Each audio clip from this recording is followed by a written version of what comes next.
مسلسل 60-70 دن سے lock down میں رہنے کے بعد ابھی عنقریب موقع ہے کہ انشاءاللہ 8 جون سے مسجدیں عبادت گاہیں کھل جائیں گی اور اس میں ہمیں عبادت کرنے کا موقع میسر آئے گا۔ ہر مومن مسلمان کے دل میں ایک ایمانی خوشی ہے اور ہونا بھی چاہیے، اس لیے کہ اب تک ہم چاہتے ہوئے بھی 5 وقتہ نماز تو درکنار جمعہ بھی ادا نہیں کر پا رہے تھے، یہاں تک کہ عید کی نماز پڑھنے سے بھی ہم محروم رہے، اور اب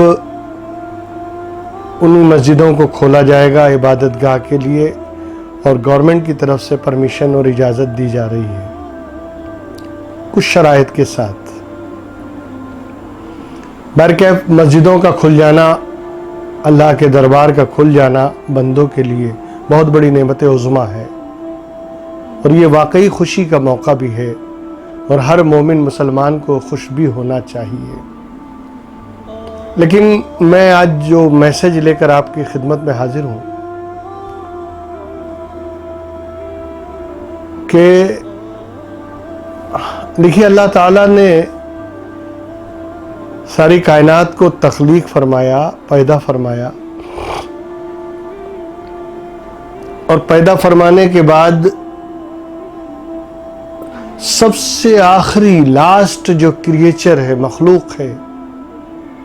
اس نے انسان کو پیدا کیا، اور اس انسان کو پیدا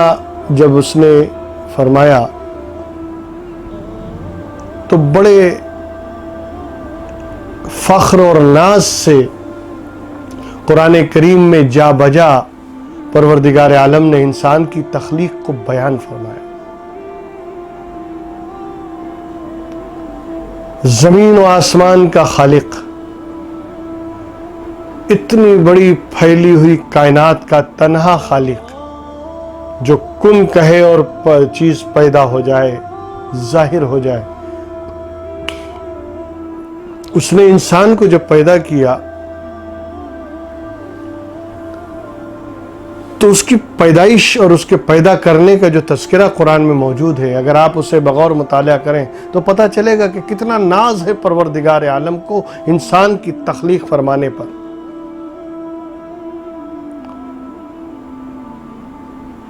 زمین اور آسمان کا ذکر بھی قرآن میں ہے، چاند اور ستاروں کا ذکر بھی قرآن میں ہے، سورج اور سیاروں کا ذکر بھی قرآن میں ہے، نباتات، جمادات، حیوانات،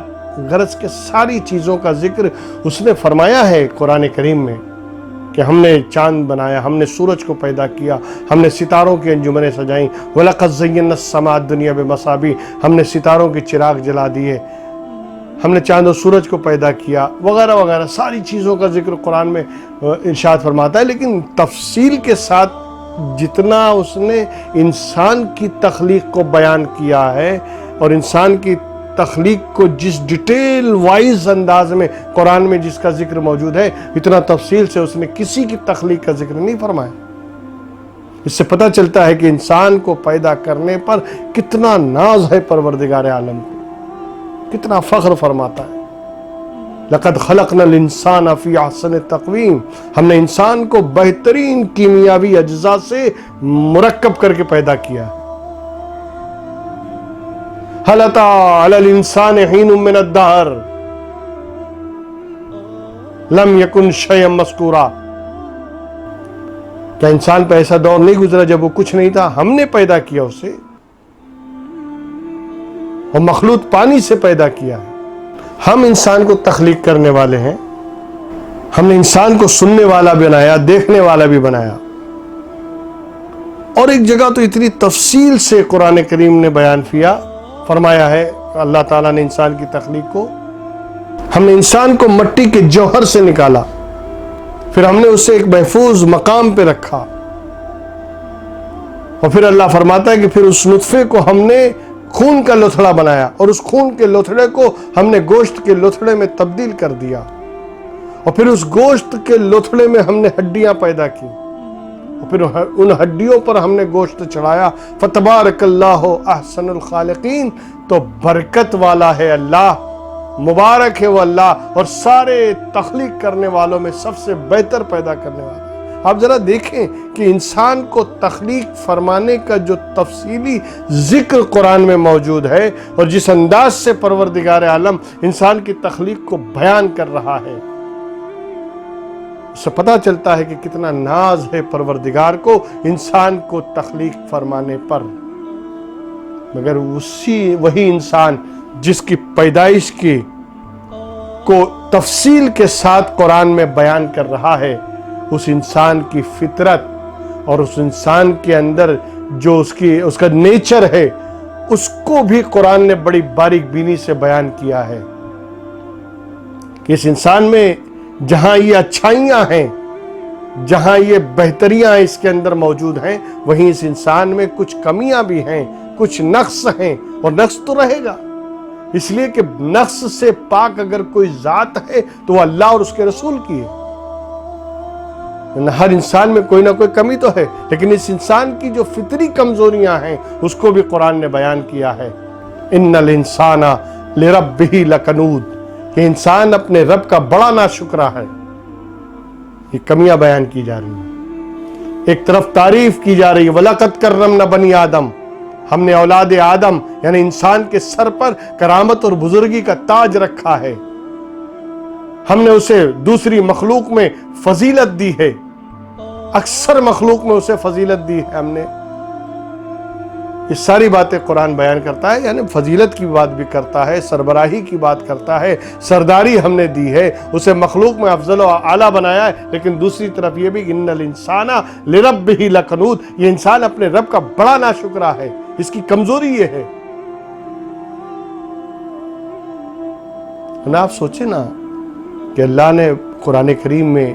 متعدد مقامات پر، مختلف مقامات پر ہمیں شکر ادا کرنے کا حکم دیا، وَاشْكُرُوا لِي وَلَا تَكْفُرُونَ وَاشْكُرُوا لِي وَلَا تَكْفُرُونَ وَاشْكُرُوا لِي وَلَا تَكْفُرُونَ، میرا شکر ادا کرو، میری نعمتوں کی ناشکری نہ کرو۔ آپ سوچیں کہ اللہ نے ہمیں پیدا کیا، اس دنیا میں بھیجا، اس دنیا میں ہم آئے، اس دنیا میں ہمارا جنم ہوا، کتنا ہم نے اس کا معاوضہ دیا ہے، کیا بدلہ دیا ہم نے اس کا؟ اس نے اپنی مرضی سے پیدا کیا، اپنی مرضی سے اس نے ہمیں زندگی دی، اپنی مرضی سے اس نے ہمیں